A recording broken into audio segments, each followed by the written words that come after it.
스님, 땅이 참 따뜻하죠? 6살 동자승이 제 무덤을 파고 남긴 마지막 한마디. 스님들이 구덩이를 덮으려 할 때 벌어진 소름 돋는 기적. 바람 소리에도 결이 있다면 영운사의 바람은 늙은 비구니의 빚을 소리를 닮았다. 남해의 눅눅한 해물을 머금고 산비탈을 쓸어 올리는 그 소리는 대웅전 지붕을 때리는 풍경 소리마저 삼켜버리곤 했다. 지리한 장마가 막 그친 초여름의 오후, 그 고요를 깨는 것은 풍경 소리도 연불 소리도 아니었다.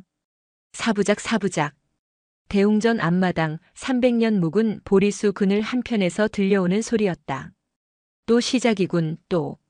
공양간을 살피고 나오던 원주 스님 원명이 혀를 찼다. 그의 굳은 미간이 보리수 그늘 아래의 작은 형상을 향했다. 6살배기 동자승 수진이었다. 수진은 제 몸만 한 나뭇가지로 만든 작은 삽을 들고 흙을 파고 있었다. 땀으로 젖은 회색 승복이 등에 착 달라붙었고 동그란 정수리에는 흙먼지가 뽀얗게 내려앉았다. 그 모습은 영락없이 어른들의 눈을 피해 장난에 몰두한 아이였으나 그 손길은 이상하리만치 집요하고 성실했다. 원명 스님은 성큼성큼 다가갔다. 그는 본디 이 영운사의 재정과 규율을 담당하는 이였다. 아이의 장난 하나에도 절간의 채통이 무너질세라 염려하는 반듯하지만 마른 성정의 소유자였다. 수진아, 어허 그만두지 못할까? 대체 며칠째냐? 스님 말씀이 장난으로 들리느냐? 흙장난은 뒷산 공터에 가서 하랬거늘 어찌 부처님 앞마당을 이리 헤집어 놓는 게야? 원명의 목소리는 그 자체로 회초리였다. 웬만한 동자승이라면 울음부터 터뜨렸을 그 서슬에 수지는 그저 흙 파던 손을 멈추었다.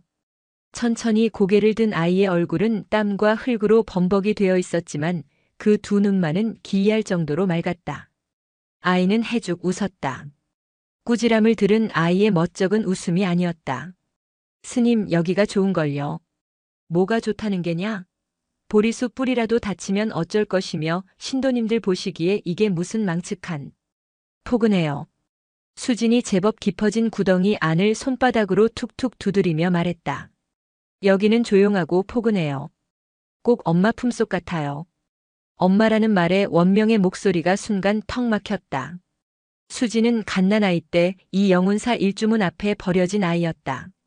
갓 태어난 아이를 덮었던 얄팍한 강보는 지금도 주지 스님인 지산의 방 한편에 개켜져 있었다. 이 절에서 나고 자란 아이에게 엄마 품이란 경전 속 단어와 다를 바 없었다. 원명은 무어라 더 타이를 말을 찾지 못했다. 아이의 순진한 대답은 원명의 엄격한 규율을 무력하게 만들었다. 그는 그저 해가 지기 전에 덮어놓거라. 알겠느냐? 하고는 못마땅한 기색을 감추지 못한 채 종무소로 발길을 돌렸다. 멀리 요사체 툇마루에서 이 광경을 지켜보는 이가 있었다. 영운사의 주지 지산 노스님이었다. 이른을 넘긴 그의 눈은 해묵긴 바다처럼 흐릿했지만 그 시선은 정확히 수진의 작은 삽 끝에 머물러 있었다. 원명은 아이의 버릇 없음을 보았지만 지산은 아이의 평온함을 보았다. 수진은 본디 장난기 많고 부산스러운 아이였다. 법당에서 몰래 목탁을 두드리다 혼나기 일쑤였고 공양간을 기웃거리며 갓 쪄낸 감자를 훔쳐먹다 들키기도 했다. 그런 아이가 며칠 전부터 마치 무언가에 홀린 듯 저보리수 아래만 파고 있었다. 처음 하루 이틀은 그저 그런 장난이려니 했다. 하지만 사흘이 되고 나흘이 되자 그 행위는 단순한 놀이처럼 보이지 않았다. 아이는 다른 장난을 모두 잊었다. 새벽 예불이 끝나기 무섭게 그곳으로 달려갔고 해가 완전히 넘어가 원명이 호통을 쳐야만 마지못해 삽을 놓았다. 지사는 툇마루 기둥에 몸을 기댔다. 수진의 저 행동은 마치 겨울을 앞두고 쉼없이 도토리를 물어 나르는 다람쥐의 그것과 닮아 있었다. 놀이가 아닌 본능에 가까운 어떤 행위. 포근하다 하였느냐? 지사는 수진의 말을 되뇌었다.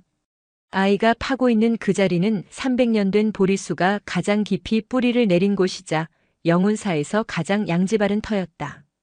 그리고 지산 자신만이 아는 비밀이 있는 곳이기도 했다.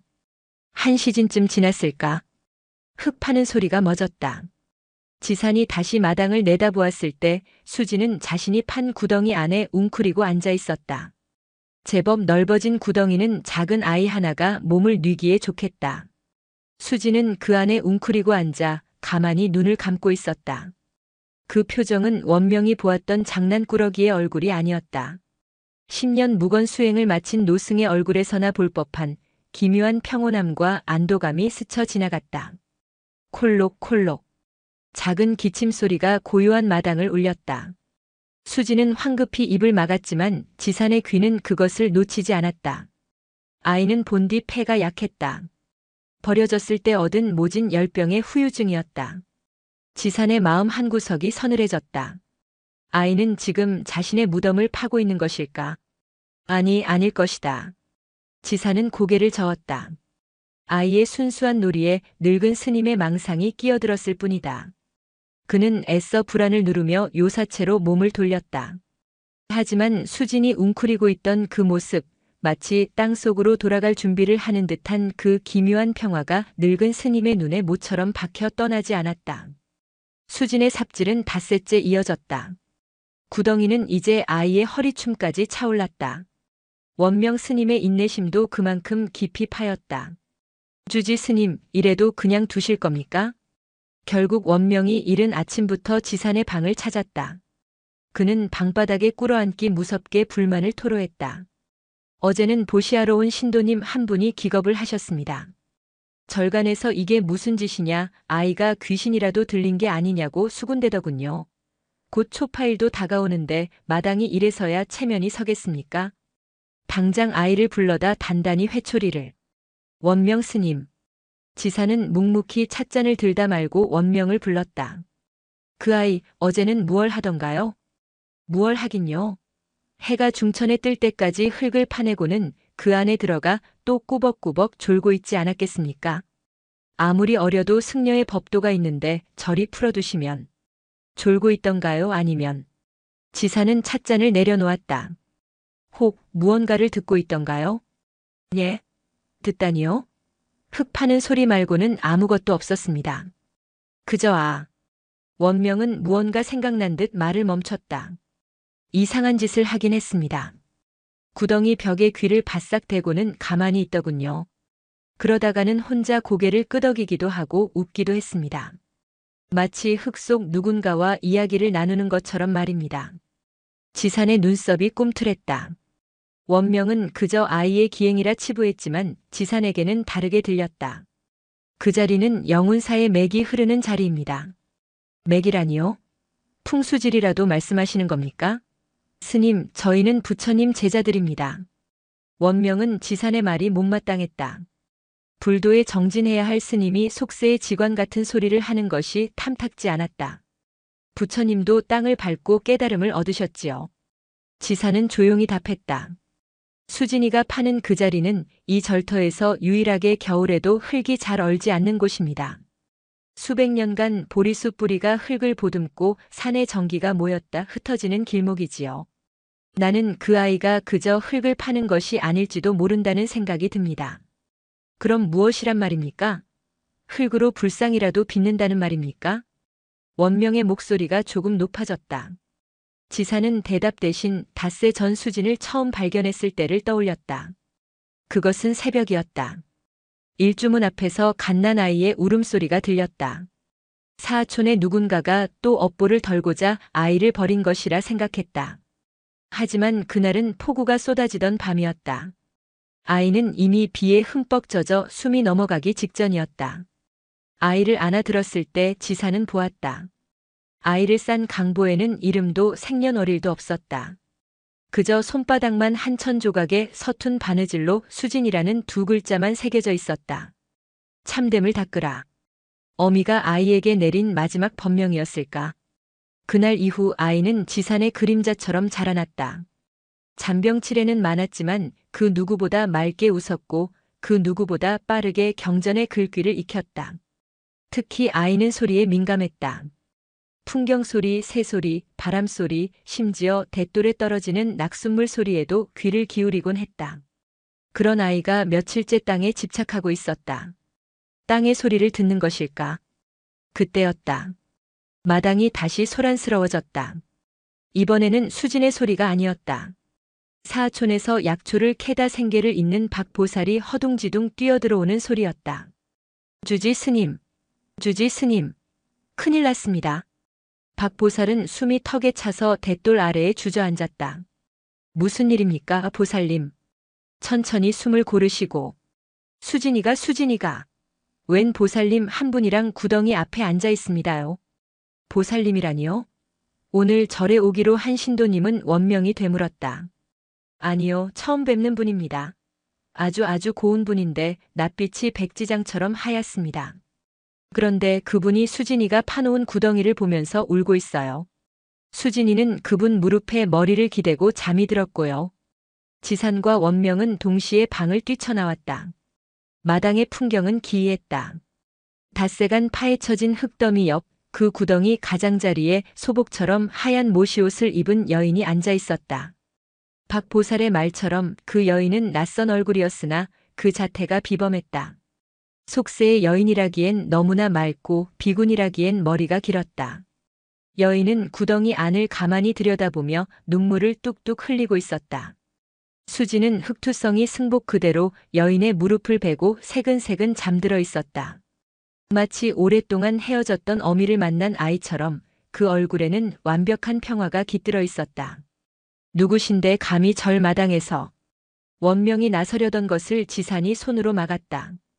지산은 그 여인을 향해 천천히 다가갔다. 그는 여인의 얼굴에서 슬픔이 아닌 깊은 그리움을 읽었다. 지산이 10보쯤 다가갔을 때 여인이 천천히 고개를 들었다. 스님. 목소리마저 안개처럼 옅었다. 이 아이 참 따뜻한 아이군요. 보살님은 뉘신지요? 여인은 대답 대신 잠든 수진의 머리를 쓸어 넘겼다. 이 아이가 이 자리를 준비해 주었습니다. 준비라니요? 보살님, 그게 무슨... 여인은 슬픈 미소를 지었다. 저는 이 아이를 데려갈 이도 이 아이에게 무언가를 줄 이도 못 됩니다. 그저 이 아이가 정성껏 마련한 이 자리가 너무 고마워서 잠시 쉬어갈 뿐입니다. 여인의 시선이 구덩이 안 가장 깊은 곳을 향했다. 그곳에는 수진이 파낸 흙 말고는 아무것도 없었다. 스님. 여인이 다시 지산을 바라보았다. 이 아이에게 전해주십시오. 고맙다고. 아주 포근한 자리였다고 말입니다. 그 말을 마친 여인은 잠든 수진을 구덩이 옆 흙더미에 조심스니 눕혔다. 그리고는 지산을 향해 깊이 허리를 숙여 합장했다. 나무아미타불. 지산이 담례로 합장을 하고 눈을 감았다 뜬 순간 여인은 그 자리에 없었다. 마치 한낮의 꿈처럼 혹은 짙은 해무가 잠시 거쳤다 다시 낀 것처럼 여인은 흔적도 없이 사라졌다. 마당에는 여전히 잠든 수진과 당황한 원명, 그리고 넋이 나간 박보살뿐이었다. 지산의 등줄기에 식은땀이 흘렀다. 방금 전 그것은 사람이 아니었다. 그렇다고 귀신도 아니었다. 그것은 염이었다. 아주 깊고 슬프고 간절한 마음이 형상을 입고 나타난 것이었다. 수진아, 수진아. 지산이 황급히 아이를 흔들어 깨웠다. 수진은 끙 하는 소리를 내며 겨우 눈을 떴다. 스님? 괜찮으냐? 방금 여기 웬 보살님이? 보살님이요? 아무도 없었는데요. 수진은 흙먼지를 털며 어리둥절한 표정으로 일어났다. 아이의 눈에는 정말 아무것도 보이지 않은 듯 했다. 그냥 너무너무 졸려서 깜빡 잠이 들었어요. 꿈을 꾼 것 같아요. 아주 좋은 향기가 났어요.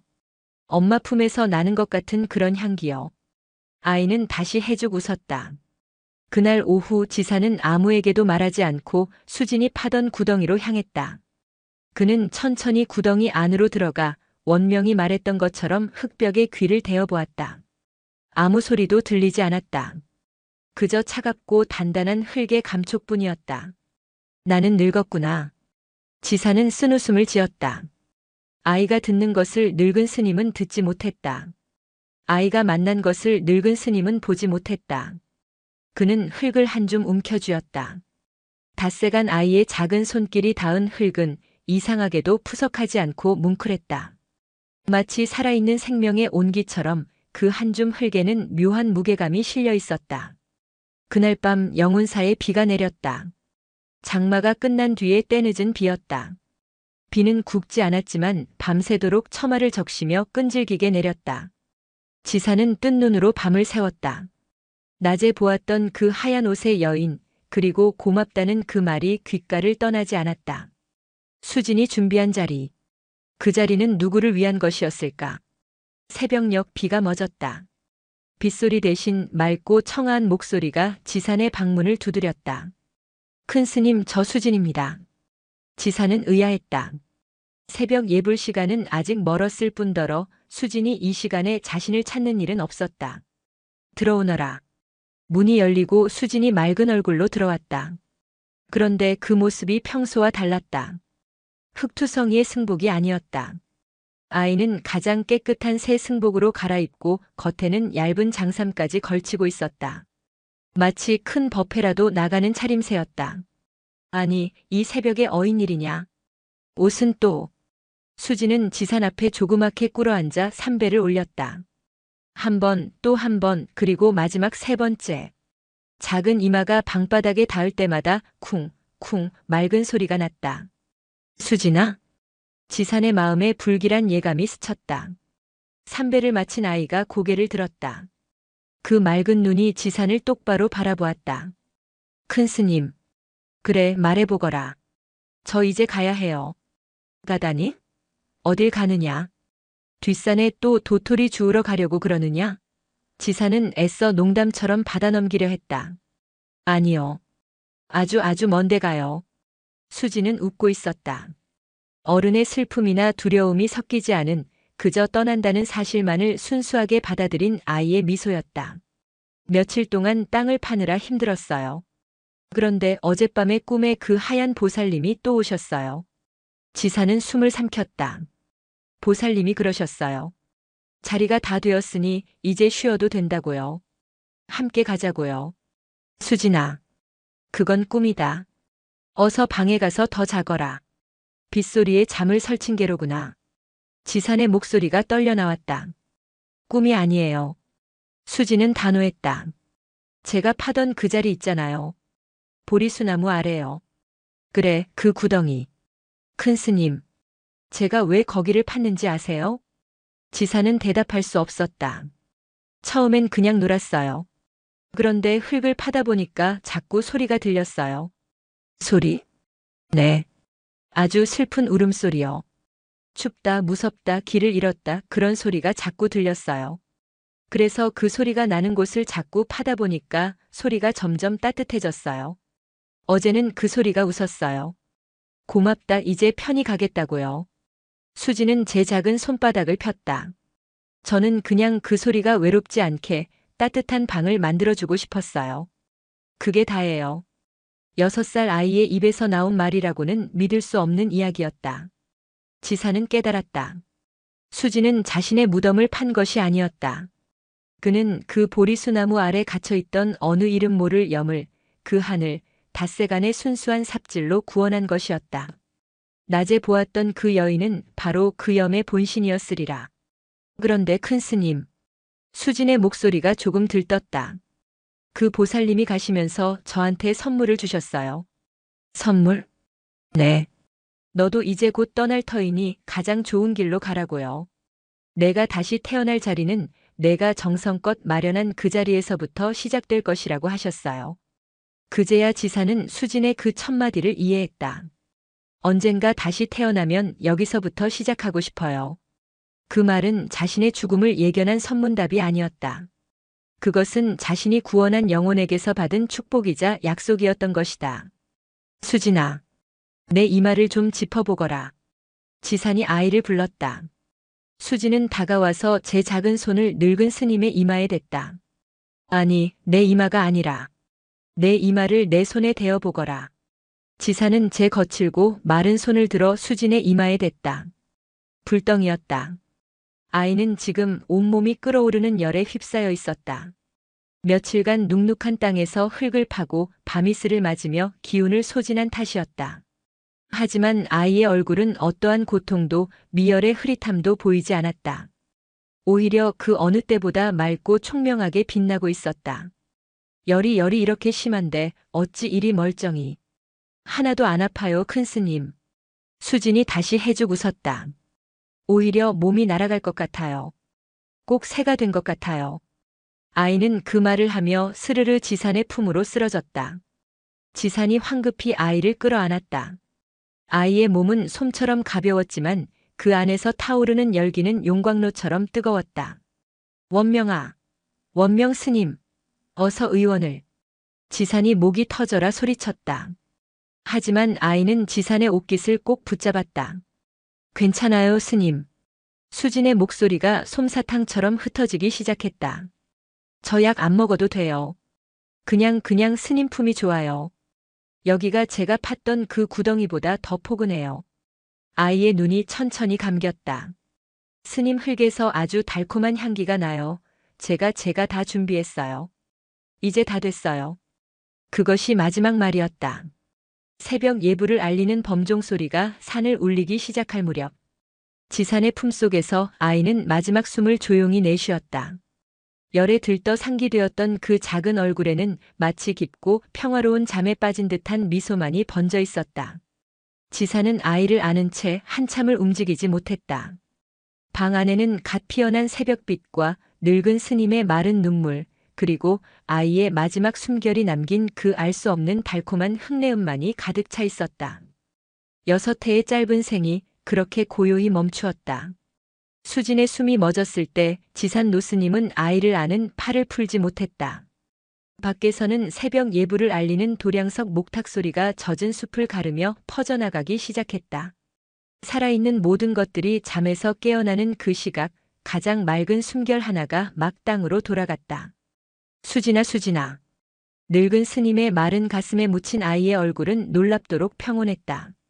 방금 전까지 온몸을 태우던 열기는 어디로 갔는지 이제는 막 식어가는 온기만이 찻잔처럼 손바닥에 전해졌다. 그때 방문이 거칠게 열렸다. 새벽 예불을 준비하던 원명이었다. 주지 스님, 예불 시간이 아니 수진이 저 녀석은 또 여기서 잠이 든 겁니까? 어서 일어나지 못. 원명의 호통은 문턱을 넘지 못했다. 그는 지산의 품에 안긴 아이의 모습과 늙은 스님의 텅 빈 시선을 보았다. 그리고 방 안에 가득 찬 짙고도 달콤한 흙냄새를 맡았다. 그것은 숲의 냄새도 비의 냄새도 아니었다. 스님, 이게 어찌 된 같다. 지산의 목소리는 마른 잎사귀가 부서지는 소리 같았다. 방금 내 품에서 갔어. 가다니요? 예. 그게 무슨. 원명은 제 눈을 의심했다. 그는 성큼성큼 방 안으로 들어와 아이의 얼굴을 살폈다. 웃고 있었다. 마치 지산의 품에서 가장 행복한 꿈을 꾸는 듯 그 작은 입꼬리가 살짝 올라가 있었다. 원명은 떨리는 손을 뻗어 아이의 코 밑에 댔다. 아무런 감각이 없었다. 이럴 수가. 어제까지만 해도 저리 펄펄하게 흙을 파던 아이가. 의원을 불렀어야지요, 스님. 어찌. 원명의 목소리가 절규로 변했다. 그 소리에 잠이 깬 다른 스님들이 지산의 방으로 몰려들기 시작했다. 좁은 방은 순식간에 동요와 침묵, 그리고 당혹감으로 가득 찼다. 지산은 묵묵히 아이를 안고 일어섰다. 모두 비켜주게. 그는 아이를 안은 채 마당으로 나섰다. 빗줄기는 가늘어졌지만 하늘은 여전히 잿빛이었다. 스님들은 그저 길을 터주며 늙은 스님의 뒤를 따랐다. 지산의 발걸음이 멈춘 곳은 수진이 닷새 동안 팠던 그 구덩이, 보리수나무 아래였다. 구덩이는 밤새 내린 비로 가장자리가 조금 무너져 내렸지만 이상하게도 바닥에는 물이 거의 고여있지 않았다. 갓 파낸 흙더미만이 비를 맞아 검붉게 젖어 있었다. 지산은 그 자리에 선 채 아이를 내려다보았다. 마치 아이가 마지막으로 돌아갈 자리를 확인시켜 주려는 듯 했다. 주지 스님. 원명이 붉어진 눈으로 다가왔다. 그의 목소리는 죄책감으로 갈라져 있었다. 닷새 내내 아이를 꾸짖던 자신의 목소리가 환청처럼 맴돌았다. 그만두지 못할까? 이 망측한 놈. 그 말들이 비수가 되어 원명 자신의 가슴에 박혔다. 일단 아이를 요사체로 편히 눕혀야 하지 않겠습니까? 그리고 장례를 준비해야지요. 장례. 그 단어가 마당을 무겁게 짓눌렀다. 영운사에서 아이의 울음소리가 들린 지 고작 6해. 이제는 곡소리를 준비해야 했다. 아니다. 지산이 고개를 저었다. 여기에 두어라. 예? 스님, 그게 무슨 말씀이십니까? 아이가 팠던 흙구덩이입니다. 비록 아이가 여기서 연을 다했다 해도 어찌 이런 굳은 자리에. 굳은 자리가 아니다. 지사는 원명을 바라보았다. 수진이가 스스로 마련한 자리다. 가장 포근하고 가장 따뜻하다고 제 입으로 말했던 자리야. 스님들은 술렁였다. 아무리 그래도 절 마당 한가운데 그것도 아이가 장난치던 구덩이에 시신을 안치한다는 것은 법도에도 인정해도 맞지 않았다. 스님, 제발, 수진이가 가엾지도 않으십니까? 마지막 가는 길이라도 편안하게. 원명이 무릎을 꿇고 애원했다. 그는 수진의 죽음이 마치 흙을 파헤친 자신을 향한 업보처럼 느껴져 견딜 수가 없었다. 원명 스님. 지산이 아이를 안은 채 꿇어앉은 원명을 내려다보았다. 그대가 정녕 이 아이를 가엾이 여긴다면 지금 당장 저 구덩이를 덮게. 예? 수진이는 이미 가야 할 곳으로 갔다. 이 육신은 그저 아이가 벗어둔 옷일 뿐. 허나 그 옷마저도 아이가 원하던 자리에 묻어주는 것이 우리가 해줄 수 있는 마지막 자비다. 이 아이는 이 자리에 묻히길 원했어. 원명은 지산의 말을 이해할 수 없었다. 하지만 그는 주지의 뜻을 거역할 수 없었다. 그는 비틀거리며 일어나 헛간으로 달려가 삽을 가져왔다. 수진의 작은 몸은 툇마루에서 가져온 얇은 혼이불에 덮인 채 구덩이 옆에 뉘어졌다. 스님 정말 이 자리를 메워야 합니까? 원명은 젖은 흙더미 앞에서 삽을 든 채 망설였다. 수진이 닷새간 파낸 흙이었다. 아이의 땀과 숨결이 밴 흙이었다. 그래. 수진이의 마지막 소원이었다. 시작할 자리이니 잘 덮어주어야지. 지사는 시작이라는 말에 힘을 주었다. 원명은 눈을 질끈 감았다. 그는 흙더미에서 가장 마른 흙을 골라 첫 삽을 떴다. 그리고는 수진이 파놓은 구덩이를 향해 흙을 던졌다. 푸석. 흙이 구덩이 바닥에 떨어졌다. 그런데 이상했다. 젖은 흙이 떨어졌음에도 철퍽하는 소리가 나지 않았다. 마치 마른 모래 위에 흙을 던진 것처럼 흙이 떨어지자마자 그 자리에서 바로 잦아들었다. 원명은 다시 한 삽을 떴다. 흙을 던졌다. 사르륵. 흙은 구덩이를 채우는 것이 아니라 마치 구덩이 바닥이 흙을 빨아들이는 것처럼 순식간에 스며들었다. 물이 스펀지에 스며들듯이. 스님 이게. 원명의 손이 떨리기 시작했다. 다른 스님들도 이상한 기운을 감지했다. 구덩이는 꽤 깊었다. 아이의 허리춤까지 팠으니 저 흙더미의 절반은 부어야 채워질 터였다. 하지만 원명이 10삽, 20삽을 퍼부었음에도 불구하고 구덩이는 조금도 얕아지지 않았다. 흙은 들어가는 족족 그 자리에서 단단하게 다져졌다. 마치 보이지 않는 거대한 발이 원명이 던지는 흙을 쉴 새 없이 밟아 다지고 있는 것만 같았다. 으아. 원명은 공포에 질려 삽을 내던졌다. 안 됩니다, 스님. 흙이 들어가질 않습니다. 구덩이가 흙을 먹고 있습니다. 다른 스님들도 겁에 질려 뒷걸음질 쳤다. 마당은 순식간에 아수라장이 되었다. 조용히 하게. 지산의 불호령이 떨어졌다. 늙은 스님의 목소리에는 두려움이 아닌 어떤 확신이 담겨 있었다. 하늘이 그리고 이 땅이 수진이의 자리를 이미 정한 게로구나. 지사는 구덩이 앞으로 다가갔다. 원명의 말대로였다. 흙은 바닥부터 차오르는 것이 아니라 그저 바닥을 더욱 단단하게 만들고 있었다. 마치 누군가가 정성스럽게 방을 만들고 그 바닥을 굳히는 것처럼 보였다. 모두 그만두어라. 지산이 명했다. 오늘은 아무것도 하지 않는다. 수진이도 이 구덩이도 그대로 둔다. 우리는 그저 하룻밤 아이의 곁을 지킬 뿐이다. 지사는 혼이불에 쌓인 수진의 시신을 가만히 내려다보았다. 그리고 텅 빈 구덩이를 바라보았다. 그날 밤 영운사의 모든 스님들은 잠들지 못했다. 그들은 비가 그친 차가운 마당에서 아이의 식어가는 육신과 흙을 삼키고 침묵하는 기이한 구덩이를 사이에 두고 뜬 눈으로 밤을 지새웠다. 하룻밤이 지났다. 동쪽 하늘이 푸르스름하게 밝아오자 밤새 마당을 지키던 스님들의 얼굴에도 죽은 듯한 낯빛이 어렸다. 지사는 굳은 몸을 일으켰다. 그의 시선은 곧장 구덩이로 향했다. 그리고 그는 숨을 멈췄다. 구덩이는 밤사이에 놀라운 모습으로 변해 있었다. 어제 원명이 그토록 채우려 했으나 실패했던 그 구덩이는 이제 흙으로 완전히 메워져 있었다. 하지만 흙더미를 쏟아부어 억지로 메운 모습이 아니었다. 마치 숙련된 미장이가 심혈을 기울여 다듬은 것처럼 그 자리는 주변 마당의 흙보다도 더 단단하고 평평하게 다져져 있었다. 밤새 비가 내렸음에도 그 자리만큼은 기묘할 정도로 보송보송했다. 누가 한 짓인가? 스님들은 모두 이곳에 있었다. 밤새 이 자리를 떠난 이는 아무도 없었다. 스님 저것 보십시오. 한 젊은 스님이 손가락을 떨며 구덩이의 한가운데를 가리켰다. 그 단단하게 다져진 흙, 수진이 마지막으로 방이라 불렀던 그 중심에 작은 것 하나가 솟아나 있었다. 연꽃이 아니었다. 이른 봄에나 피어나는 작고 하얀 제비꽃, 흰 제비꽃 한 송이였다. 계절에도 맞지 않고 장소에도 맞지 않았다. 300년 묵은 보리수 그늘 아래 단 하룻밤 만에 굳어진 그 메마른 땅을 뚫고 가장 여리고 순수한 흰제비꽃 한 송이가 이슬을 머금은 채 피어난 것이다. 원명은 그 자리에 주저앉았다. 그는 이제 두려움도 슬픔도 아니었다. 이해할 수 없는 거대한 힘 앞에서 그는 그저 압도당했다. 어찌 이런 일이 부처님. 지사는 천천히 그 자리로 다가갔다.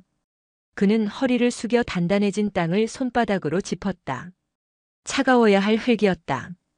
밤이슬과 새벽 공기에 차갑게 식어 있어야 할 땅이었다. 하지만 지산의 손바닥에 전해진 것은 마치 갓 구워낸 떡시루 같은 뭉클하고 따뜻한 온기였다. 따뜻하구나. 지산은 저도 모르게 중얼거렸다. 수진이 입버릇처럼 말하던 바로 그 말이었다. 스님, 땅이 참 따뜻하죠? 그제야 지사는 모든 것을 깨달았다. 수진은 그저 땅을 판 것이 아니었다. 아이는 닷새 동안 이 영혼사 터에 묶여있던 어느 길 잃은 영혼낮에 보았던 그 하얀 옷의 여인을 위해 자신의 생명력을 태워가며 길을 낸 것이었다. 아이는 제 폐 속의 마지막 남은 열기를 흙 속에 불어넣어 차가운 땅 속의 한을 녹였다. 그리고 그 영혼이 무사히 길을 떠나자 아이의 소임도 끝난 것이었다. 땅이 굳어진 것이 아니었다. 이 땅이 수진의 그 순수한 자비에 감응하여 아이의 마지막 자리를 스스로 봉인한 것이었다. 흙이 아이를 받아들인 것이다. 이것은 죽음이 아니었다. 이것은 완성이었다. 원명 스님. 지산이 굳은 땅에서 손을 떼지 않은 채 불렀다. 예, 스님. 장례를 치르지 않을 것입니다. 예. 하오나 스님, 시신을 수진이의 육신을 어찌합니까? 장례가 아니다. 지사는 자리에서 일어섰다. 그의 눈은 젖어 있었으나 그 목소리는 산 전체를 울릴 듯 힘찼다. 이 아이는 죽은 것이 아니라 제자리로 돌아간 것이다. 모든 존재가 마땅히 돌아가야 할 근원으로 가장 먼저 돌아갔을 뿐이다. 우리는 슬퍼할 것이 아니라 이 거룩한 돌아감을 증명하고 기뻐해야 한다. 지사는 하얀 혼이불에 쌓인 수진의 작은 몸을 가리켰다. 오늘 영혼사에서는 장례가 아닌 귀의식을 거행할 것이다. 귀의식. 불, 법, 승 삼보에 귀의하는 그 의식이 아니었다. 지산이 방금 만들어낸 본래의 자리로 돌아감을 기리는 의식이었다. 스님들은 그 말의 무게를 온전히 이해하지 못했지만 그 단단한 땅과 하얀 제비꽃, 그리고 아이의 평온한 얼굴 앞에서 감히 어떤 반론도 제기하지 못했다. 그들은 시신을 염하지 않았다. 그저 혼이불에 쌓인 그대로 그 따뜻하고 단단한 땅, 흰제비꽃이 피어난 바로 그 자리에 조심스럽게 안치했다. 그것은 무덤이 아니었다. 구덩이도 아니었다. 그것은 마치 거대한 대지가 아이를 위해 내어준 가장 안락한 요람과도 같았다. 수진의 작은 몸은 그 자리에 꼭 맞게 들어갔다. 스님들은 흙을 덮는 대신 뒷산에서 꺾어온 가장 싱그러운 솔가지와 공양간에 남아있던 모든 국화와 그리고 이름 모를 들꽃들을 가져와 아이의 몸 위를 덮었다. 삽소리도 곡소리도 없었다. 오직 맑은 목탁 소리와 스님들의 낮은 독경 소리만이 그 기이하고도 성스러운 의식을 채웠다. 귀의식은 해가 중천에 뜰 때까지 이어졌다. 스님들은 꽃으로 덮인 수진의 자리를 중심으로 원을 그리며 앉아 묵묵히 금강경을 독송했다. 슬픔은 점차 옅어지고 그 자리를 기묘한 평화가 채웠다. 아이의 죽음이라는 비극적인 사건이 오히려 절간 전체를 거대한 선정에 들게 한 듯했다. 원명은 가장 가까운 곳에서 목탁을 잡았다. 그의 눈은 더 이상 붉지 않았다. 그는 굳어진 땅에 피어난 흰제비 꽃을 보며 자신이 닷새간 그토록 꾸짖었던 아이의 행동을 되짚었다. 아이는 장난을 친 것이 아니었다. 아이는 불사를 한 것이었다. 자신은 규율과 체면이라는 껍데기에 갇혀 살아있는 부처의 행을 알아보지 못했다. 원명은 목탁을 치는 매 순간 뼈아픈 참회의 눈물을 속으로 삼켰다. 독경이 끝나갈 무렵이었다. 쓱. 바람이 불었다. 그것은 남해의 눅눅한 바닷바람이 아니었다. 산등성이를 넘어온 거친 바람도 아니었다. 바람은 정확히 수진이 잠든 그 자리, 꽃으로 덮인 그 단단한 땅 중심에서부터 불어왔다. 마치 땅이 깊은 숨을 내쉬는 것처럼. 그 바람은 보리수 잎사귀들을 일제히 흔들었고 스님들의 젖은 승복 자락을 부드럽게 쓰다듬었다. 그리고 그 바람 속에는 아이의 맑은 웃음소리 같은 기운과 함께 그 달콤한 흙냄새가 실려 있었다. 모든 스님들이 동시에 독경을 멈추고 고개를 들었다. 그때 그들의 귓가에, 아니 머릿속에 하나의 물음이 동시에 스며들었다. 스님, 땅이 참 따뜻하죠? 그것은 수진의 목소리였다. 하지만 입으로 내뱉어진 소리가 아니었다. 그것은 바람이 전하는 마음이었고 잎사귀가 속삭이는 진실이었다. 모든 스님들이 서로의 얼굴을 바라보았다. 모두가 들은 것이다. 지사는 가만히 눈을 감았다. 그는 두 손을 모아 합장했다. 그래, 수진아. 참으로 따뜻하구나. 그것으로 모든 의식은 끝났다. 스님들은 제자들의 눈물 그리고 자신의 눈물을 닦으며 자리에서 일어났다. 지사는 마지막으로 대중을 향해 말했다. 우리는 오늘 생과 사의 경계를 보았다. 흔히 생은 죽음을 향한 여정이라 생각하지만 오늘 우리는 이 작은 아이를 통해 깨달았다. 생은 죽음의 예행 연습이 아니라 오히려 죽음이야말로 삶이 얼마나 치열하고 거룩했는지를 확인하는 순간임을. 그는 꽃으로 덮인 그 자리를 가리켰다. 저 자리는 무덤이 아니다. 묘비도 세우지 않을 것이다. 저 자리는 수진이가 우리에게 남긴 화두이자 이 영혼사가 존재하는 이유의 증거이다. 우리는 매일 저 자리를 보며 우리가 딛고 선 이 땅이 얼마나 따뜻한지 그리고 우리의 삶이 얼마나 진실해야 하는지를 물어야 할 것이다. 그 후 영혼사에서는 그 누구도 수진의 죽음을 슬퍼하지 않았다. 그 자리는 수진의 터라 불리며 늘 새로운 꽃이 피어나는 자리로 남았다.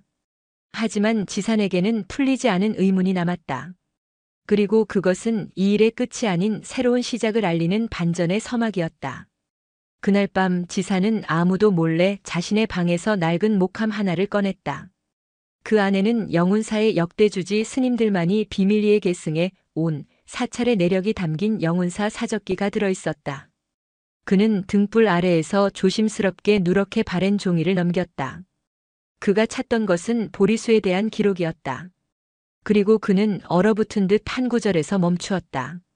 기록은 이러했다. 300년 전 사찰을 창건할 당시 대웅전터를 닦던 중 한 여인의 시신이 나왔다. 뱃속에 아이를 가진 채 억울하게 죽어 묻힌 이였다. 그 한이 너무 깊어 터가 진동하니 당시의 조실 스님께서 그 자리에 보리수 한 그루를 심고 그 원혼을 봉하여 절의 수호신으로 삼고자 하셨다. 지산의 손이 떨렸다.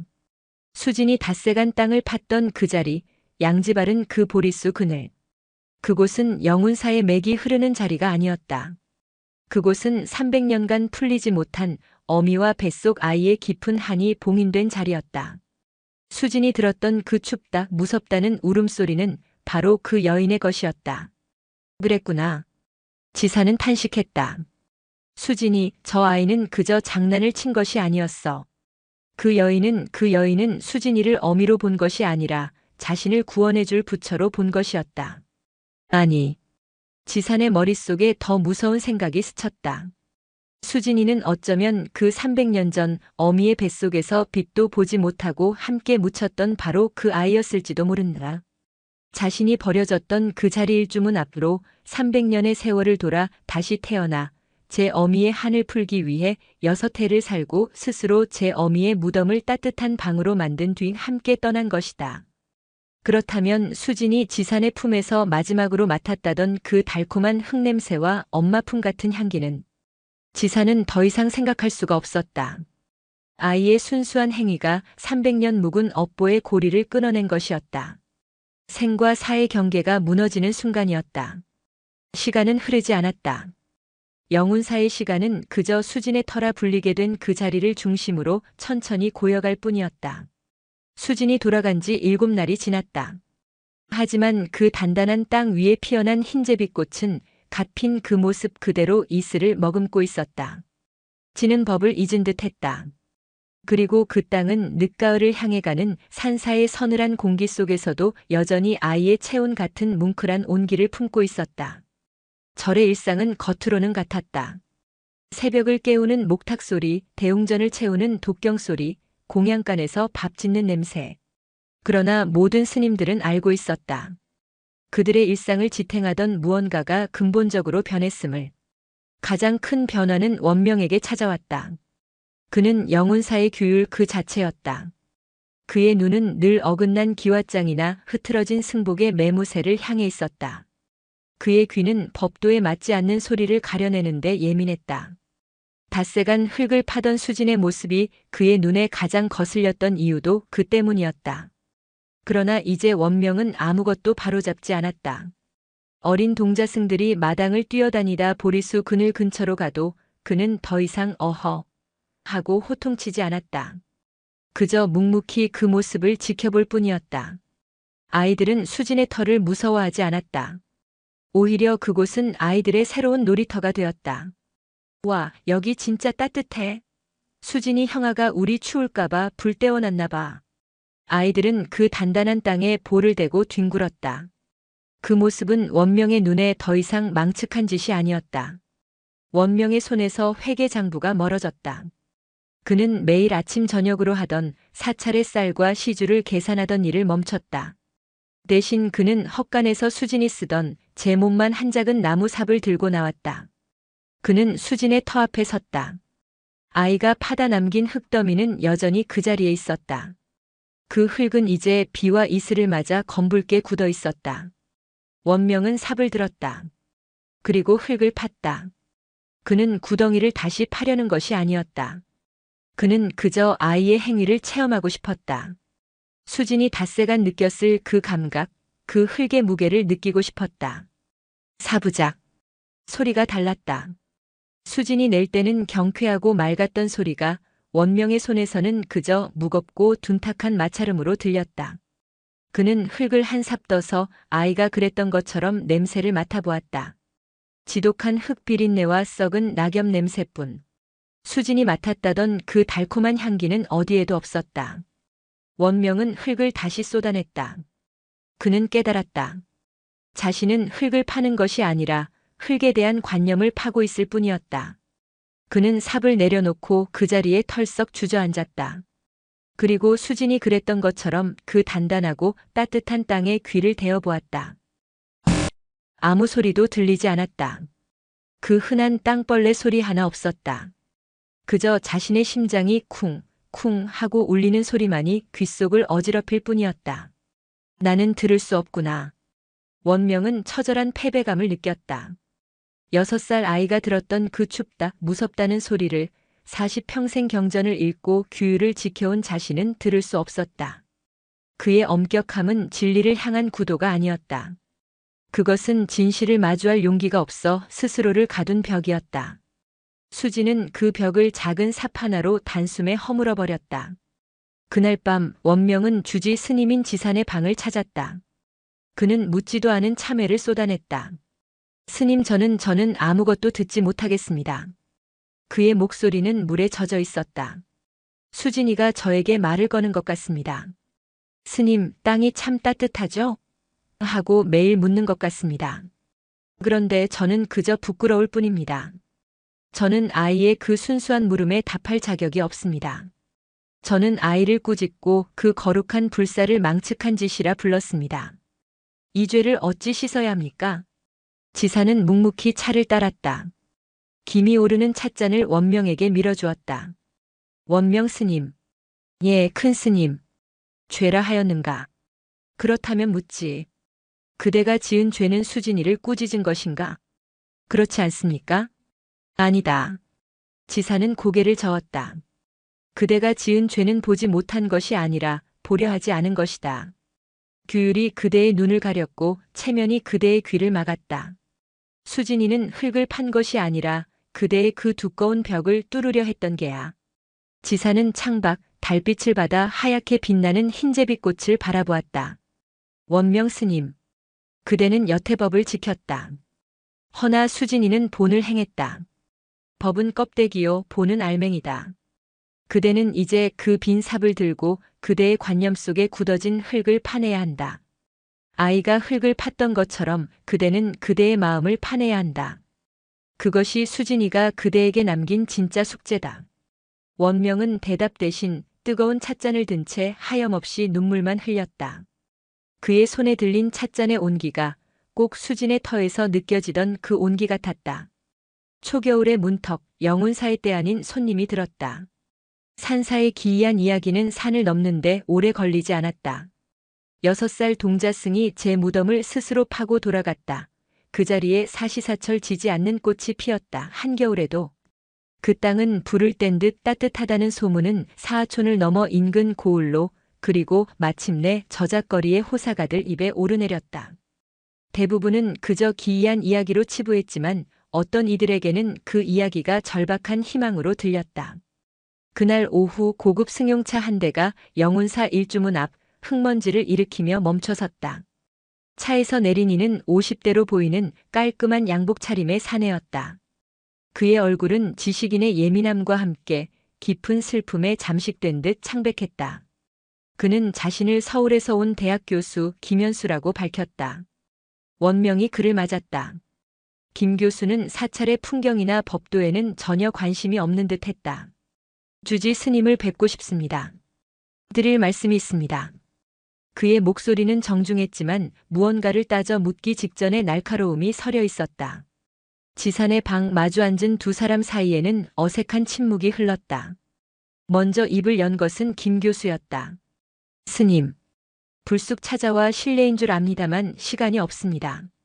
그는 가방에서 작은 사진 한 장을 꺼내 탁자 위에 밀어놓았다. 수진 또래의 병색이 완연하지만 맑게 웃고 있는 사내아이의 사진이었다. 제 아들입니다. 석 달 전 백혈병으로 떠났습니다. 지사는 묵묵히 합장했다. 스님, 저는 불자가 아닙니다. 과학을 믿는 사람입니다. 솔직히 말해 저는 지금 이곳의 소문을 듣고 왔습니다. 소문이라 하시면 아이의 무덤, 지지 않는 꽃, 따뜻한 땅, 그런 것들 말입니다.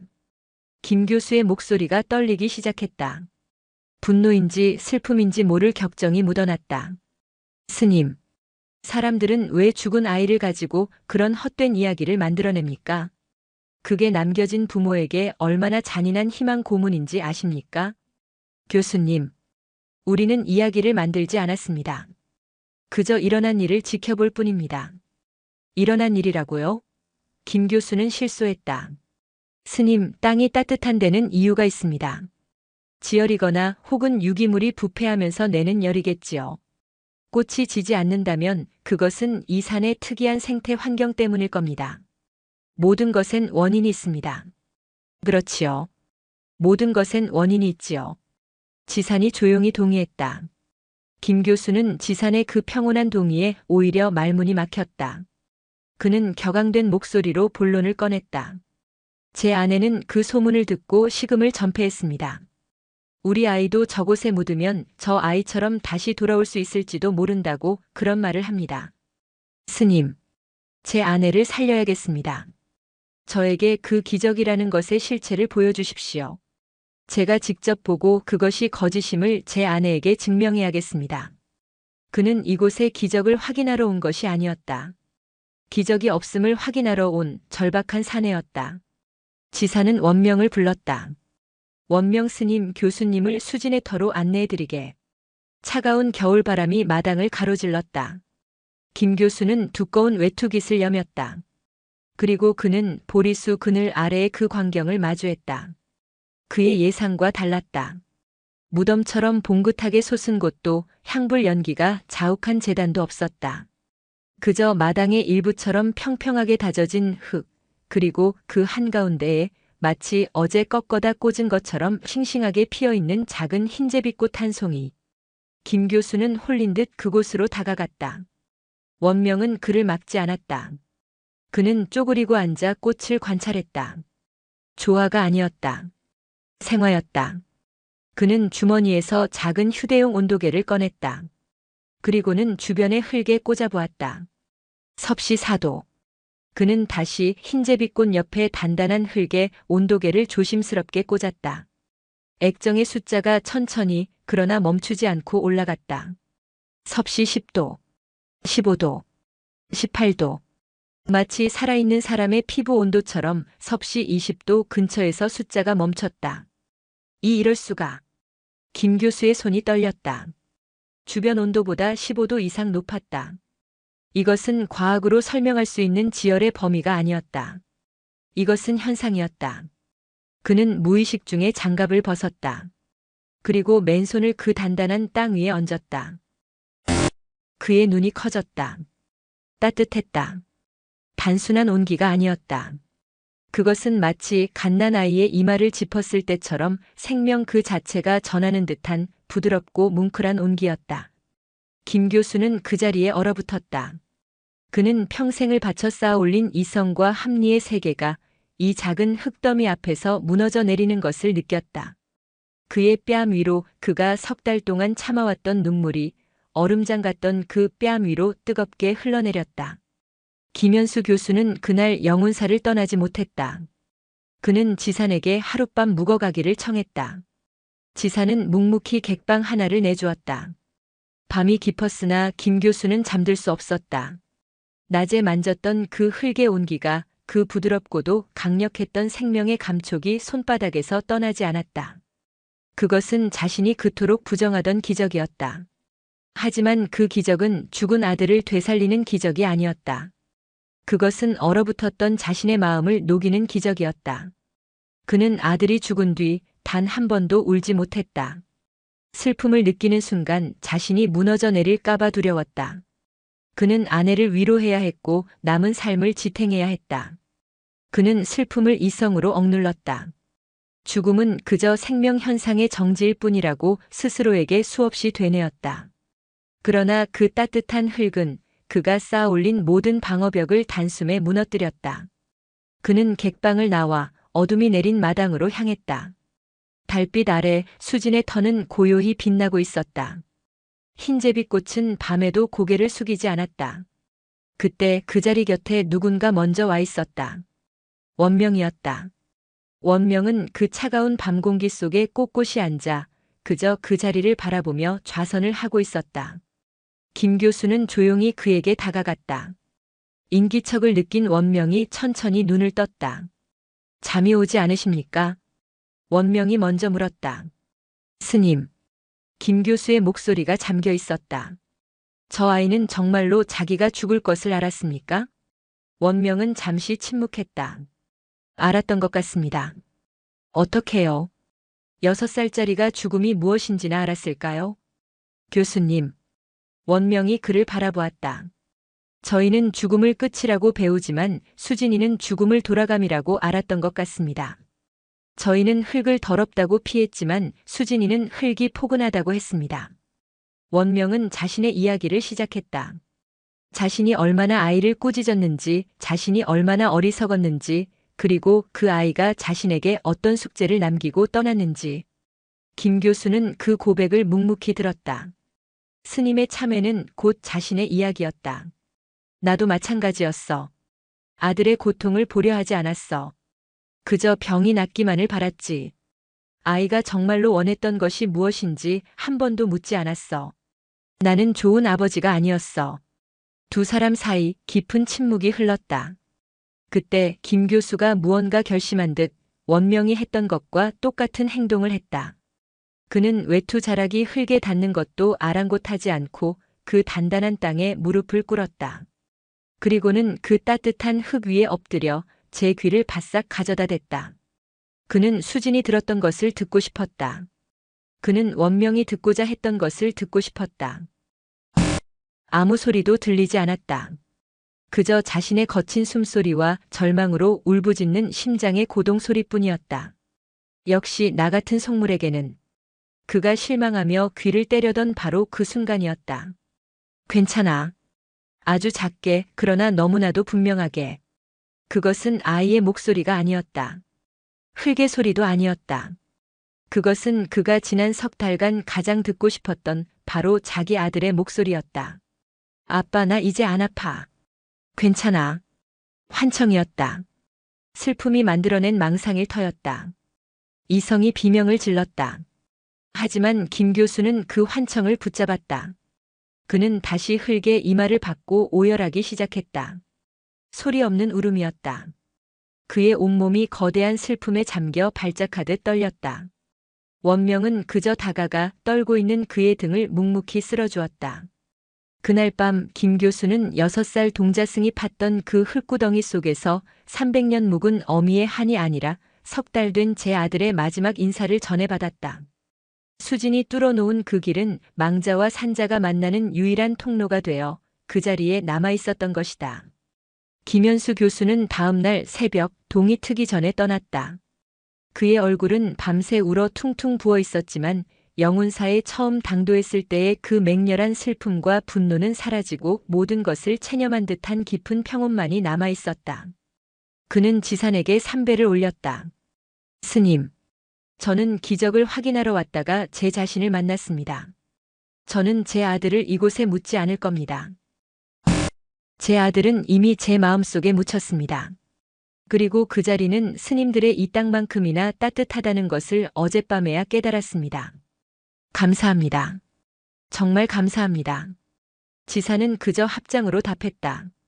김 교수가 떠난 후 영운사에는 다시 고요가 찾아왔다. 원명은 변했다. 그는 더 이상 규율을 말하지 않았다. 그는 매일 수진의 터를 돌보는 것으로 하루를 시작했다. 그것은 청소나 관리가 아니었다. 그는 그저 그 땅을 쓸고 흰제비꽃에게 말을 걸며 자신이 듣지 못하는 그 소리에 귀를 기울이는 연습을 했다. 모든 것이 제자리를 찾은 듯 보였다.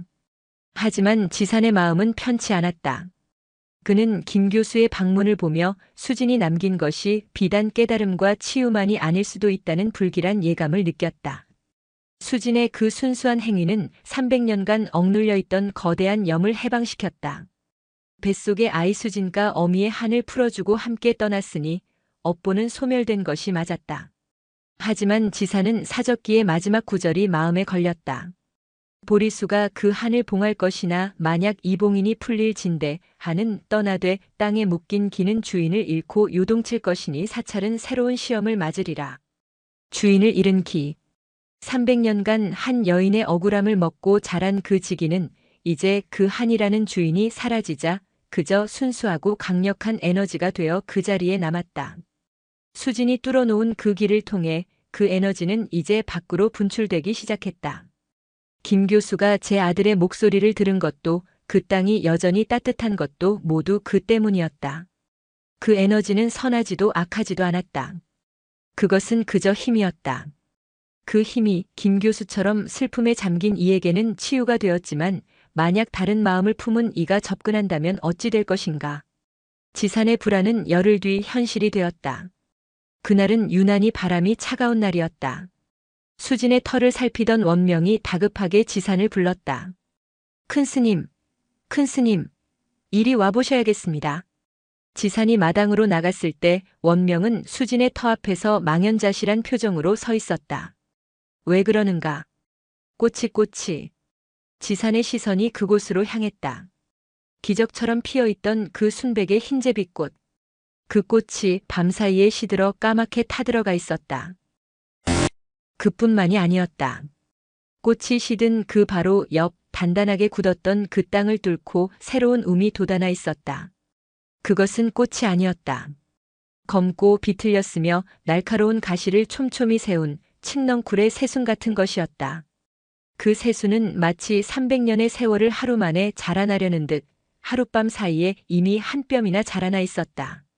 그리고 그 새순은 대웅전의 부처님을 향하는 것이 아니라 정확히 사찰의 재물을 보관하는 곳간과 스님들이 잠드는 요사체를 향해 그 검은 머리를 뻗어대고 있었다. 지산의 얼굴이 굳어졌다. 수진의 순수한 자비가 피워낸 치유의 꽃인 제비꽃은 그 소임을 다하고 졌다. 이제 300년 묵은 한이 사라진 그 자리에 주인을 잃고 깨어난 대지의 원초적인 힘갓이 넝쿨이 그 모습을 드러낸 것이다. 수진의 귀인은 끝이 아니었다. 그것은 영운사의 진짜 시험을 알리는 시작이었을 뿐이다. 수진의 순수함이 피워낸 흰제비꽃은 졌다.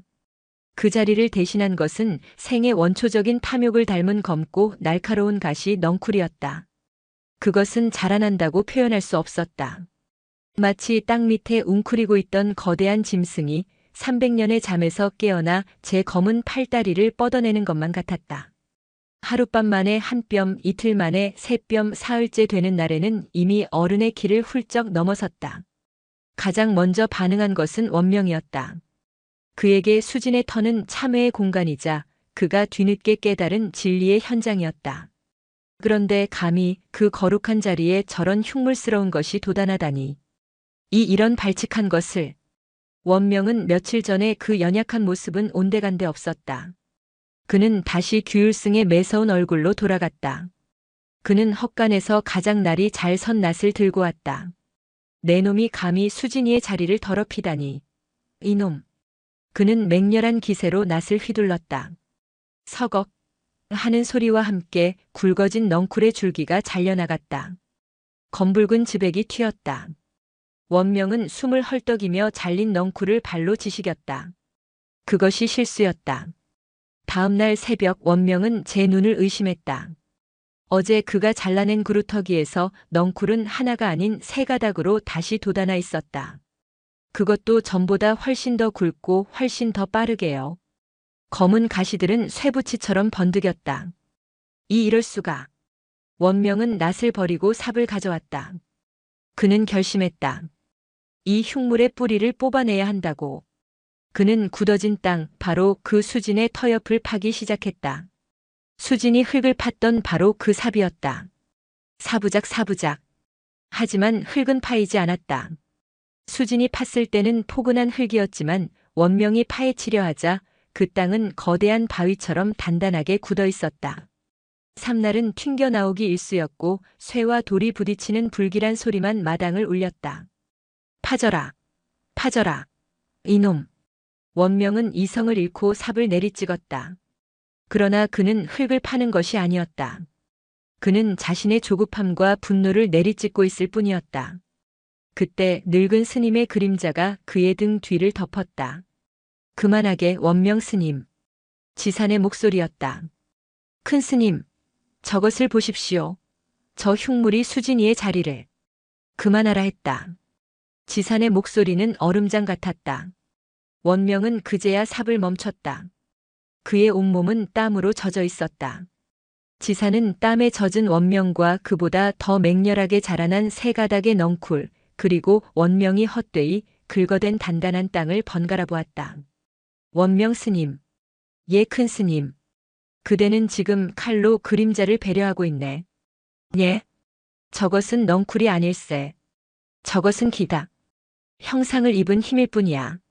그대는 지금 형상에 속아 그 본질을 보지 못하고 있다. 지사는 사적기의 마지막 구절을 떠올렸다. 주인을 잃은 기는 요동칠 것이니. 수진이는 저 땅에 묶인 300년 묵은 한을 제 순수함으로 녹여주었네. 한은 떠났어. 허나 그 한이 머물던 자리는 그 300년간 응축된 거대한 힘은 그대로 남은 게야. 그 힘이 주인을 잃고 길을 잃어 그저 닥치는 대로 뻗어나가고 있는 것일세. 지사는 넝쿨이 향하는 곳을 가리켰다. 곳간과 요사체였다. 저것은 악이 아닐세. 그저 배고픔일세. 살아있는 것의 온기요사체와 인간의 욕망이 깃든 재물곳간을 향해 무작정 손을 뻗는 게야. 마치 갓 태어난 짐승이 어미의 젖을 찾듯이. 그렇다면 어찌해야 합니까? 원명이 절망적으로 물었다. 낫으로 벨수록 그 힘은 더 강해질 걸세. 그대의 분노가 저것의 먹이가 되기 때문이야. 삽으로 파낼수록 땅은 더 굳어질 걸세. 그대의 조급함이 땅을 닫아버리기 때문이지. 지사는 원명의 손에서 삽을 빼앗아 멀리 던져버렸다. 그대가 수진이에게서 배운 것이 고작 이것인가? 수진이는 저 땅을 힘으로 팠는가? 아니. 아이는 저 땅의 소리를 들었고 저 땅을 보듬었네. 그런데 그대는 지금 저 땅을 적으로 대하고 있지 않은가? 원명은 그 자리에 무너졌다. 그는 아무것도 배우지 못했다. 그는 김현수 교수의 눈물을 보고도 수진의 마지막 미소를 보고도 여전히 자신에게 거슬리는 것을 제거하려 드는 낡은 규율승에 불과했다. 그의 분노와 조급함이 오히려 길 잃은 그 길을 더욱 날뛰게 만든 것이었다. 원명의 참회의 삽질은 그렇게 또 한 번의 거대한 실패로 돌아갔다. 검은 넝쿨은 괴물이 되었다. 원명의 낫질과 삽질을 거름 삼아 그것은 불과 며칠 만에 300년 묵은 보리수를 집어삼킬 듯 휘감아 올랐다. 보리수는 신음하듯 잎을 떨구기 시작했다. 넝쿨은 이제 곡간 지붕을 넘어 대웅전 처마 밑까지 그 검은 손길을 뻗치고 있었다. 절간의 분위기는 흉흉해졌다. 스님들은 수진의 터 근처에는 가지도 못했다. 그 넝쿨에서는 이제 한낮에도 음산한 기운이 뿜어져 나왔다. 따뜻했던 그 땅은 넝쿨이 자라나면서부터 다시 얼음장처럼 차가워졌다. 수진이 애써 녹여놓은 그 온기는 완전히 사라졌다. 주지 스님, 이대로 두실 겁니까? 사찰의 근간이 흔들리고 있습니다. 신도님들 발길도 끊길 것입니다. 저것은 수진이가 남긴 것이 아닙니다. 저것은 저주입니다. 300년 전에 그 원혼이 다시 돌아온 것입니다. 스님들의 두려움은 극에 달했다. 그들의 눈에는 더 이상 길 잃은 기 같은 철학적인 사유는 보이지 않았다. 그저 눈앞의 흉물과 공포만이 존재할 뿐이었다. 결국 지사는 대중의 뜻을 꺾지 못했다. 그는 자신이 사적기에서 읽은 진실을 말할 수 없었다.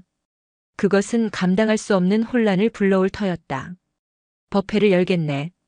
지사는 무거운 입을 열었다. 300년 전 우리 선조 스님들이 그러했듯이 다시 한번 저 기운을 봉하는 진압법회를 열도록 하겠네. 지산 자신도 그것이 정답이 아님을 알았다. 봉인은 임시방편일 뿐 근본적인 해결책이 될 수 없었다. 수진이 그것을 증명하지 않았던가. 하지만 공포에 휩싸인 대중을 다스릴 방법이 그것밖에는 없었다.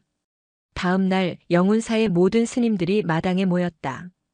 대웅전의 모든 불상이 마당을 향해 돌아앉았고 가장 강력한 힘을 지녔다는 다란이가 적힌 붉은 천들이 보리수나무와 넝쿨 주위에 둘러쳐졌다. 온만이 밤매훔. 지산이 직접 법좌에 앉아 목탁을 잡았다. 스님들의 장엄한 연불소리가 산 전체를 울렸다. 저 사악한 기운을 눌러 다시 땅속 깊은 곳으로 돌려보내기 위한 의식이었다. 원명은 그 대열에 끼지 못했다. 그는 그저 멀리 툇마루에 앉아 그 광경을 지켜보고 있었다. 그의 마음은 잿더미였다. 아니다, 저것이 아닌데. 연불 소리가 절정에 달했을 때였다. 콰지지직. 모두의 눈앞에서 믿을 수 없는 일이 벌어졌다. 넝쿨을 묶어놓았던 붉은 천들이 안쪽에서 터져나오는 힘을 이기지 못하고 모조리 찢겨나갔다. 으악! 스님들이 비명을 지르며 나뒹굴었다.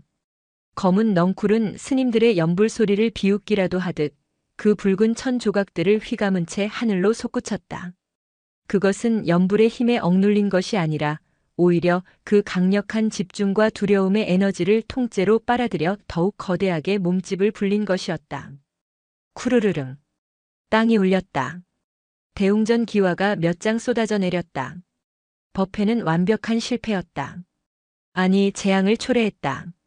지사는 법좌에서 일어섰다. 그의 얼굴은 하얗게 질려 있었다. 내가 틀렸다. 300년 전의 방식은 이제 통하지 않았다. 300년 전에는 그 기운에 한이라는 주인이 있었기에 그 한을 봉인할 수 있었다. 하지만 지금은 수진이 그 한을 풀어버렸다. 남은 것은 순수한 힘 그 자체였다. 주인 없는 그 힘은 두려움과 억압을 가장 좋은 먹이로 삼아 날뛰기 시작한 것이다. 스님들은 모두 도망치듯 법당 안으로 숨어버렸다. 마당에는 거대한 흉물처럼 보리수를 휘감은 넝쿨과 찢어진 붉은 천조각, 그리고 망연자실한 지산과 원명 두 사람만이 남았다. 큰 스님. 원명이 다가왔다. 그의 목소리는 이상하리만치 차분했다. 이제 알겠습니다. 무엇을 말인가?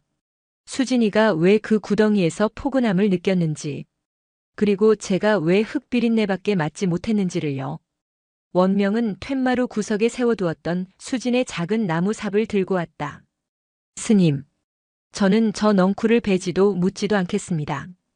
그는 천천히 넝쿨이 미치지 않은, 그러나 수진의 터가 가장 잘 보이는 마당 한편으로 걸어갔다.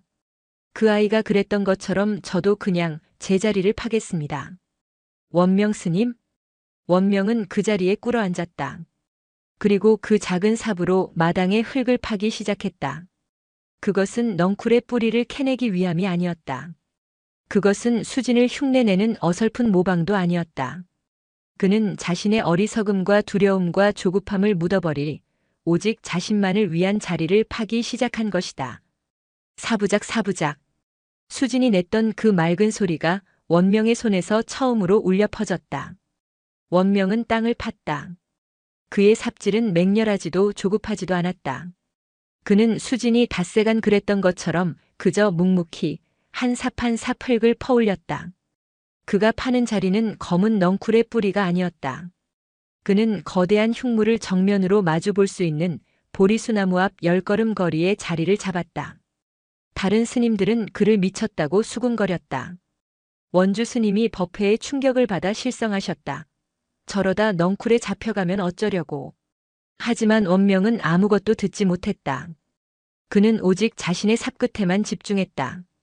흙을 파올릴수록 며칠간 그를 짓누르던 분노와 두려움이 흙먼지와 함께 흩어지는 것을 느꼈다.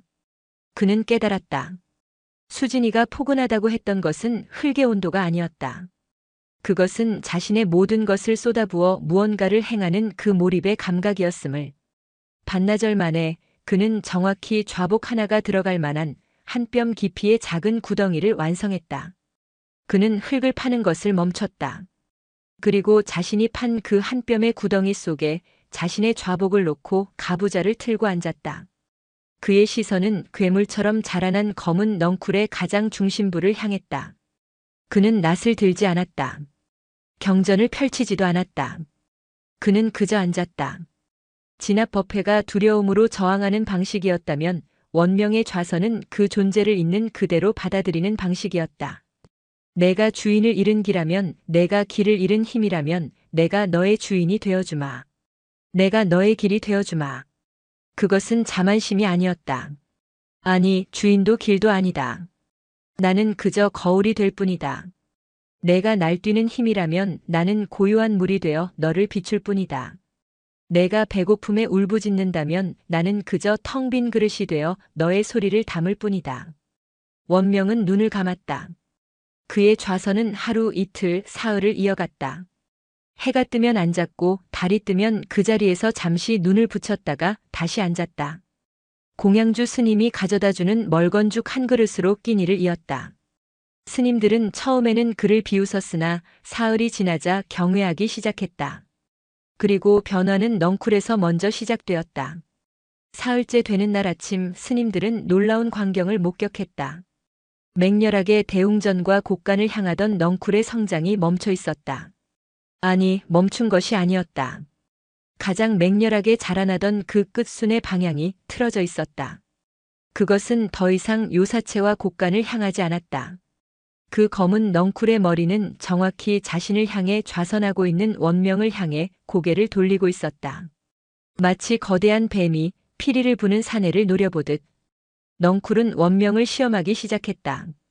그것은 음산한 기운을 뿜어냈다.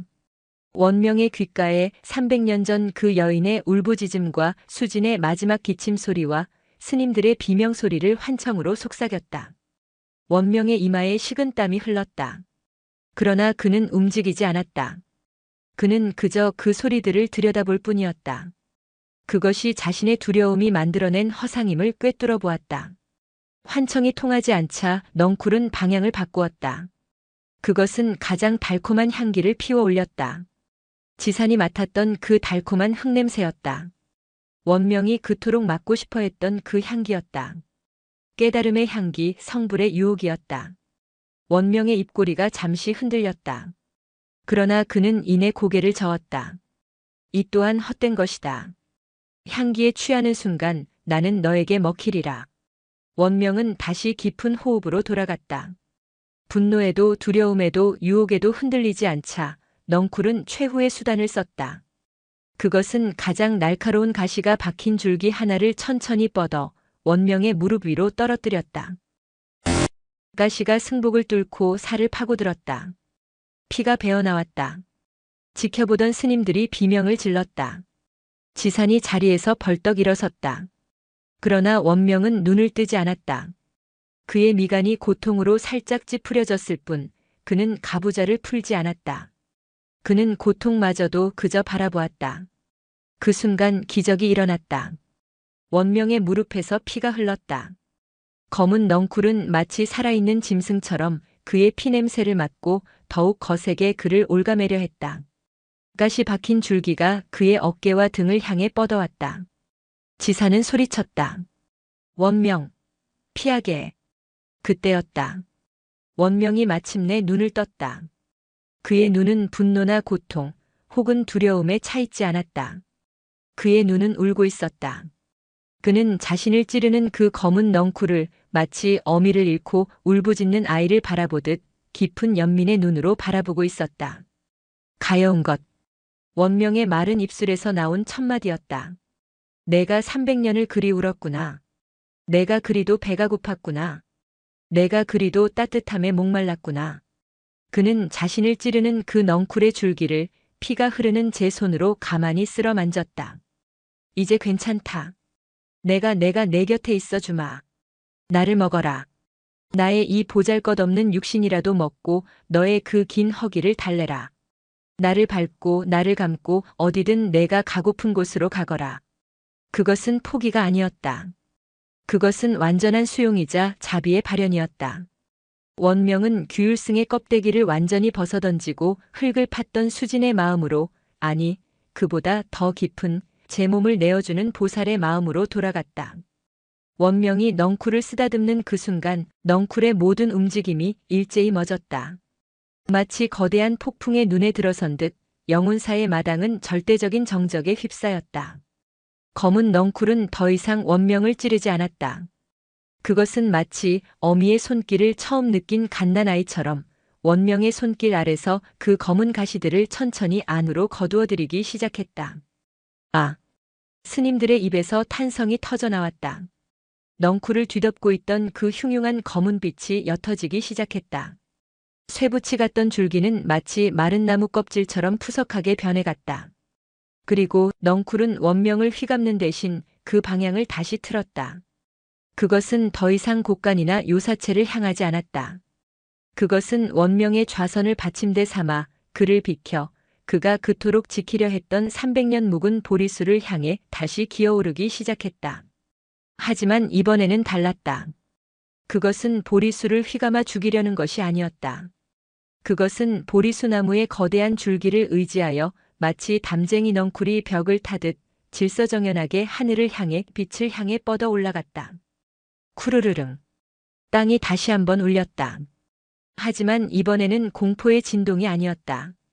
그것은 수진에 터 차갑게 식어버렸던 바로 그 자리에서 마치 깊은 잠에서 깨어나는 듯한 따뜻한 온기가 다시 뿜어져 나오는 소리였다. 수진이 뚫어놓았던 그 길이 원명의 자비심에 감응하여 다시 열린 것이었다.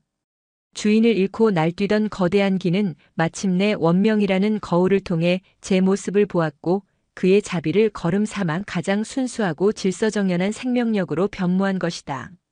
그것은 더 이상 흉물이 아니었다.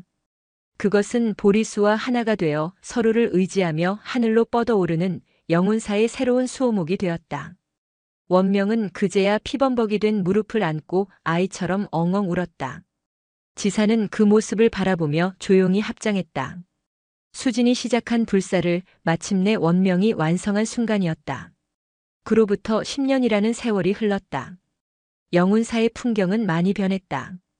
늙었던 지산 노스님은 수진이가 잠든 그 땅이 훤히 내려다 보이는 뒷산 다비장에서 한줌재로 돌아갔다. 그리고 그의 뒤를 이어 원명이 영운사의 새로운 주지가 되었다. 원명의 얼굴에는 더 이상 과거의 그 엄격하고 마른 기색이 남아있지 않았다. 그의 눈은 늘 따뜻한 물기를 머금고 있었고 그의 걸음은 흙을 밟는 아이처럼 가벼웠다. 그의 무릎에는 10년 전 그날 생긴 흉터가 훈장처럼 남아있었다. 영운사의 가장 큰 변화는 마당 한가운데에 있었다. 300년 된 보리수는 죽지 않았다.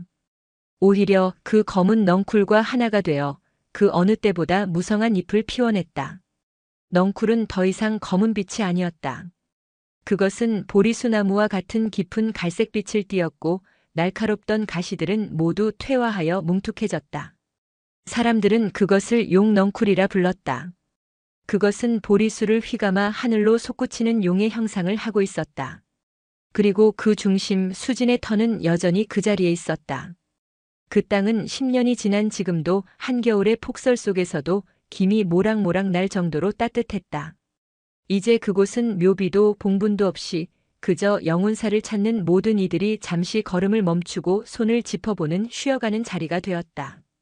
어느 늦가을 한 무리의 젊은 수행자들이 영운사를 찾았다. 그들은 소문을 듣고 그 기이한 보리수와 따뜻한 땅을 보러 온 것이었다. 한 젊은 수행자가 마당을 쓸고 있는 원명에게 물었다. 스님 실례지만 여쭙겠습니다. 저것이 그 유명한 6살에 제 무덤을 파고 돌아갔다는 신통한 동자승의 무덤입니까? 원명은 쓸던 비지를 멈췄다. 그는 보리수와 넝쿨 그리고 그 아래의 따뜻한 땅을 가만히 바라보았다. 수행자시여. 원명이 부드러운 목소리로 답했다. 저곳은 무덤이 아닙니다. 무덤은 끝을 의미하지만 저 자리는 모든 것의 시작을 의미하는 곳입니다.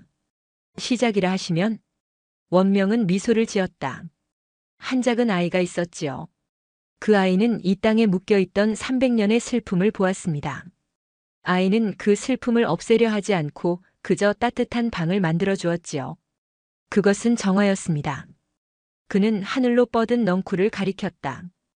허나 그 슬픔이 떠난 자리엔 길 잃은 거대한 힘이 남았습니다. 그것은 우리의 두려움과 욕망을 먹고 자라나 저를 집어삼킬 듯 했지요. 그것은 혼돈이었습니다. 원명은 자신의 무릎 흉터를 가만히 쓸었다. 우리는 그 힘을 누르거나 베어내려 했지만 모두 실패했습니다. 우리가 그것을 적으로 보았기 때문입니다. 하지만 깨달았지요. 그 힘 또한 그저 돌아갈 곳을 찾는 또 다른 수진이었음을. 그렇다면 저 넝쿨은 어찌 된 것입니까? 우리는 그것과 싸우는 대신 그저 곁을 내주었습니다. 그러자 그 힘은 비로소 날뛰기를 멈추고 저희가 의지하던 이 보리수를 함께 의지하기 시작했습니다. 그것이 조화입니다. 원명은 젊은 수행자들의 눈을 바라보며 10년간 묵혀온 깨달음을 나눴다. 우리는 흔히 깨달음을 번뇌를 베어내고 없애는 것이라 생각합니다. 허나 이 절마당은 제게 다른 가르침을 주었습니다. 그는 따뜻한 땅을 가리켰다. 생은 죽음의 예행 연습이 아니라 죽음이 곧 삶의 확인이듯이 그는 넝쿨과 보리수를 가리켰다. 깨달음이란 혼돈을 제거하는 것이 아니라 그 혼돈이 스스로 제 길을 찾아 하늘로 뻗어가도록 기꺼이 곁을 내어주고 함께하는 것임을. 그것이 이 늙은 보리수와 저 거친 넝쿨이 그리고 저 따뜻한 흙이 제게 매일같이 들려주는 법문입니다. 젊은 수행자들은 더 이상 질문하지 않았다. 그들은 그저 원명을 따라 그 따뜻한 땅에 가만히 손을 얹어볼 뿐이었다. 수진이 팠던 그 작은 구덩이는 이제 영원히 지워지지 않을 거대한 화두가 되어 영운사에 남았다.